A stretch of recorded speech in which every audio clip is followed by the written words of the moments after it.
ചിരിയുടെ തമ്പുരാക്കന്മാർ ചിരിയുടെ പെരുമഴയുമായി എത്തുന്നു.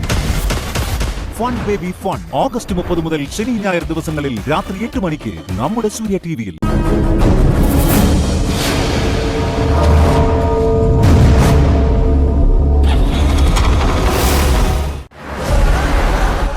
നീ പറഞ്ഞിട്ടാ ഞാൻ സ്വപ്നം കണ്ടത്. കോടികൾ സമ്പാദ്യം, PKന്റെ സ്ഥാപനത്തെക്കാൾ വലിയ സ്ഥാപനം, അത് ഇത്. ഒറ്റ കൺസൈൻമെന്റിലൂടെ നമ്മുടെ കയ്യിൽ വന്നു ചേരാൻ പോകുന്ന കോടികളുടെ കണക്ക് എനിക്ക് പറഞ്ഞെന്നാ നീയാ. എന്നിട്ട് ഇപ്പൊ പറയാ ചരക്കയക്കാൻ പറ്റിയില്ലെന്ന്. ഇട നീ എന്ത് വിചാരിച്ചാലും ആ ഗാർമെന്റ്സിൽ നടക്കും. അവിടെ കയറി പറ്റിയത് നിന്റെ മിടുക്ക് തന്നെയാ, സമ്മതിക്കുന്നു.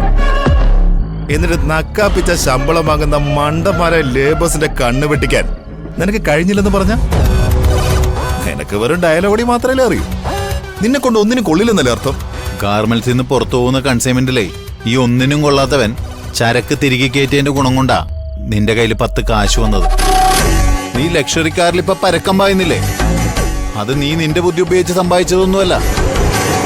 ഈ അരവിന്ദ് ബുദ്ധി ഉപയോഗിച്ച് സമ്പാദിച്ചതിന്റെ പങ്ക് പറ്റിയ കാശാ നിന്റെ ആസ്തി. അതൊന്നും മറന്നു പോകരുത് ജി. ഞാൻ നിന്നെ കുറ്റപ്പെടുത്തുന്നല്ലടാ. ഇത് നമ്മുടെ അവസാനത്തെ പിടിവിളിയായിരുന്നില്ലേ? ഇതെങ്കിലും സക്സസ് ആവുന്നുള്ള പ്രതീക്ഷ ഉണ്ടായിരുന്നു എനിക്ക്. കയ്യിൽ വന്നു ചേരാൻ പോകുന്ന കോടികളുടെ കണക്ക് നീ പറയും കൂടെ ചെയ്തപ്പോ ഞാൻ അങ്ങ് ആഗ്രഹിച്ചു പോകും. ഞാൻ സ്വപ്നം കണ്ടതൊക്കെ വെറുതെ ആണെന്ന് അറിയുമ്പോ ആർക്കായാലും നിരാശ ഉണ്ടാവില്ലേ? അതുകൊണ്ട് പറഞ്ഞു പോയതാ.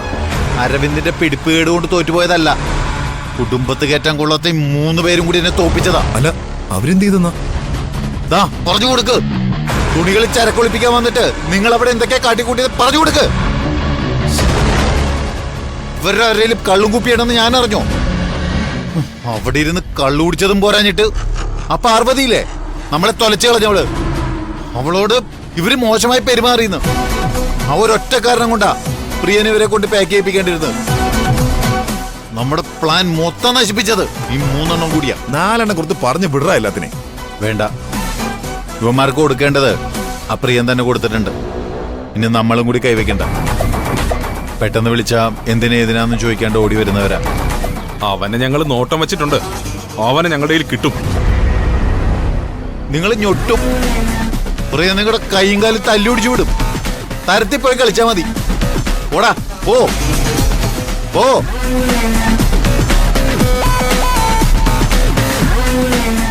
അല്ല, ഇനി എന്താ നിന്റെ പ്ലാൻ?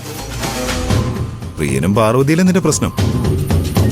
ഗാർമെന്റ്സിലെ മാർക്കറ്റിംഗ് മൊത്തം കൈകാര്യം ചെയ്യുന്ന നിനക്ക് 2 ലേബേഴ്സിനെ കമ്പനിയിൽ നിന്ന് കെട്ടുകെട്ടിക്കാൻ കഴിയില്ല അരവിന്ദ്. അവളെ കെട്ടുകെട്ടിക്കാൻ കരുണാകരൻ സാർ പലതവണ ശ്രമിച്ചതാ. അവക്ക് നേരെ ആരെങ്കിലും മുഖം കറുപ്പിച്ച കൈലാഷ് അപ്പിടപെടും. പ്രിയന്റെ കാര്യം അങ്ങനെ തന്നെയാ.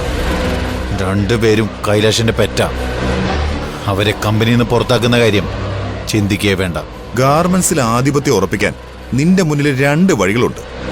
ഞാനും അനിരുദ്ധനും നിന്നോടത് പലതവണ പറഞ്ഞിട്ടുള്ളതല്ലേ.